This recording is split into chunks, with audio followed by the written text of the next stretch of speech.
네, 하나님께서 오늘 우리에게 주시는 말씀은 시편 87편 1절부터 7절까지의 말씀입니다.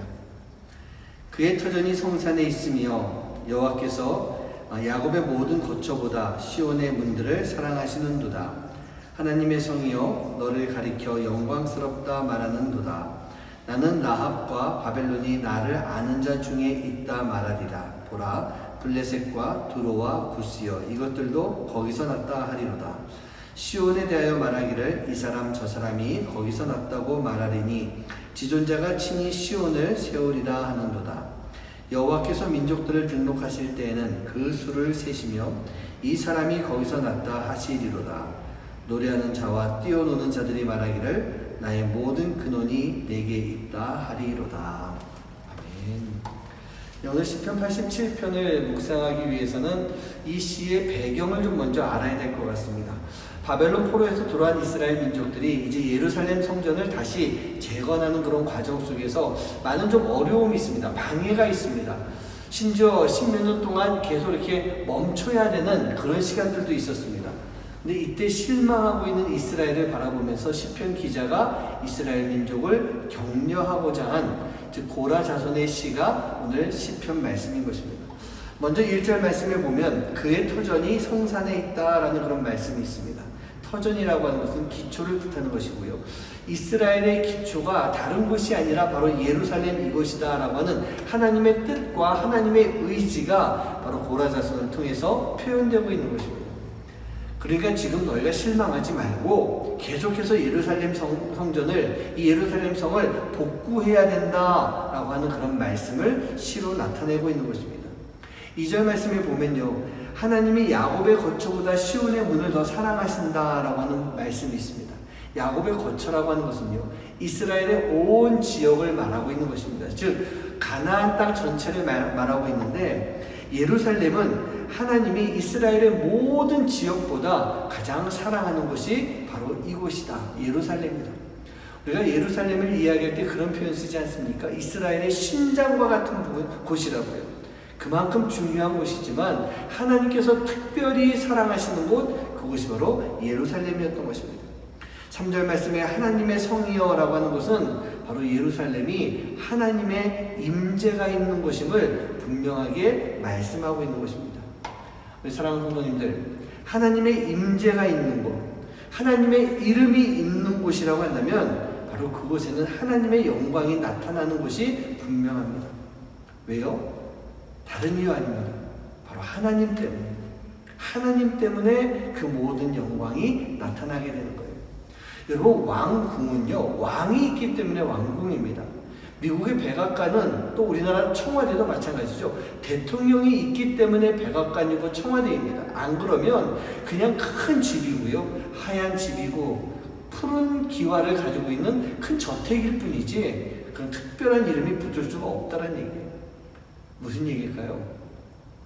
바로 내 안에 예수님이 계시면 우리는요, 그냥 개인의 이름을 가지고 있는 사람이 아니라 거룩한 하나님의 자녀가 될 수가 있는 것입니다. 그러기 위해서 우리는요, 이스라엘이 예루살렘을 사랑하고 거룩하게 회복시키려고 했던 것처럼 나 자신을 영적으로 잘 가꿀 수 있는 삶, 그 삶이 되어야 되는 거예요.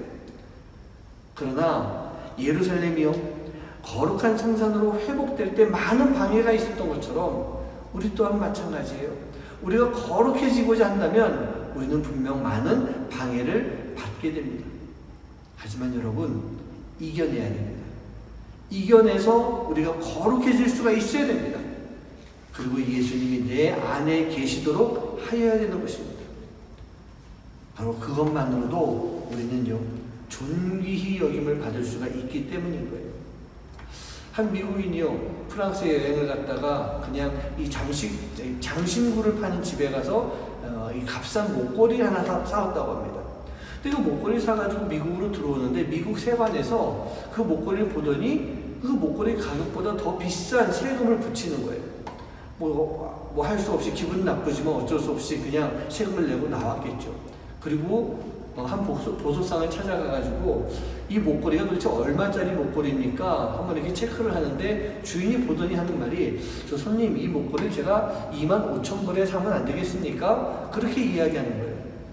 이 주인이 이 사람이 하도 신기해서 도대체 이 목걸이가 어떤 목걸이길래 그러십니까? 그러니까 이 주인이 이 사람을 데리고 현미경을 통해서 그 목걸이를 보여줍니다.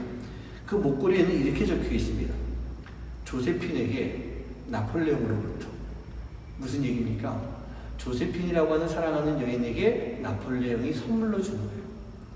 값싼 목걸이라고 산 것이지만 그 안에 나폴레옹이라고 하는 이름이 확인되는 순간 이 목걸이는 값비싼 목걸이로 변하게 된 것입니다.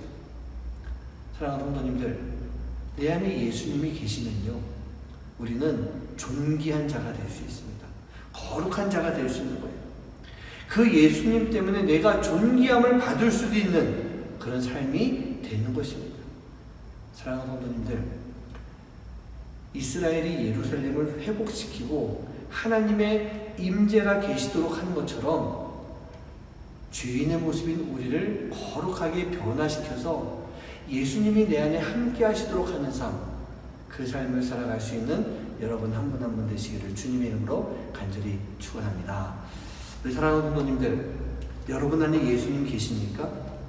그렇다고 한다면 내가 존귀함을 받아야 되는데 그 이전에 내가 존귀함을 받을 수 있는 그런 신앙인의 삶을 살아가고 있는지 내가 한번 먼저 오늘 하루 깊이 생각해 볼 수 있는 그런 시간 되길 간절히 소원합니다. 기도하겠습니다. 예루살렘이 달리 예루살렘이 아니고 하나님이 그 안에 계시기 때문에 하나님의 임재가 있기 때문에 예루살렘이 될 수 있었던 것처럼 우리가 그냥 내 이름만 가지고 살아가는 모습이 아니라 내 안에 예수님이 함께 하심으로 인해 내가 거룩한 하나님의 자녀가 되었다라고 하는 것, 거룩한 하나님의 자녀로 살아갈 수 있는 것을 꼭 기억할 수 있도록 인도하여 주시옵소서. 이 모든 말씀 예수님의 이름으로 간절히 기도하옵나이다. 아멘. 아침마다 새롭고 늘 새로우니 주의 성신